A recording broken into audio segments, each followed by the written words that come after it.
Juste après l'attentat de Nice, le ministre de l'Intérieur a lancé un appel à tous les Français qui voudraient rejoindre la réserve opérationnelle.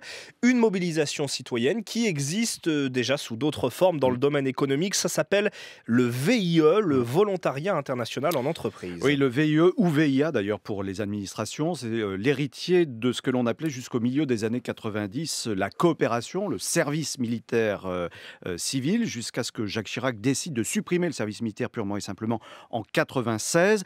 Le principe du VIE, c'est l'engagement d'un jeune âgé de 18 à 28 ans à exercer une mission professionnelle à l'étranger dans une période allant de 6 à 24 mois, rémunérée en fonction de l'éloignement de la métropole. Alors quel rapport, me direz-vous, entre ce volontariat international en entreprise et la réserve relancée par le gouvernement qui, elle, est directement liée à la sécurité et à la défense?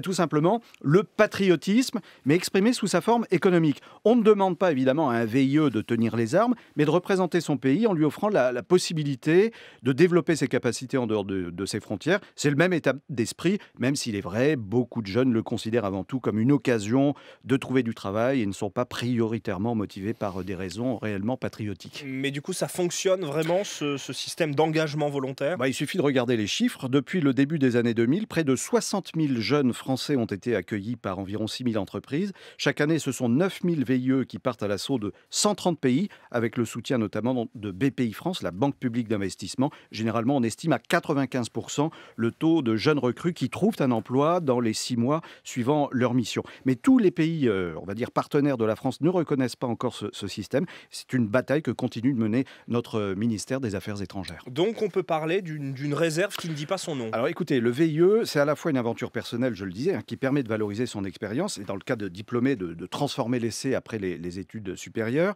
C'est ainsi une partie de la France qui s'impose à l'étranger avec sa jeune génération face à de nombreux États qui cherchent à s'imposer, on le voit sur le plan idéologique, intellectuel et commercial. Loin de toute idée protectionniste, il s'agit là de patriotisme économique, un mot qui dans le contexte actuel n'écorche pratiquement plus les langues.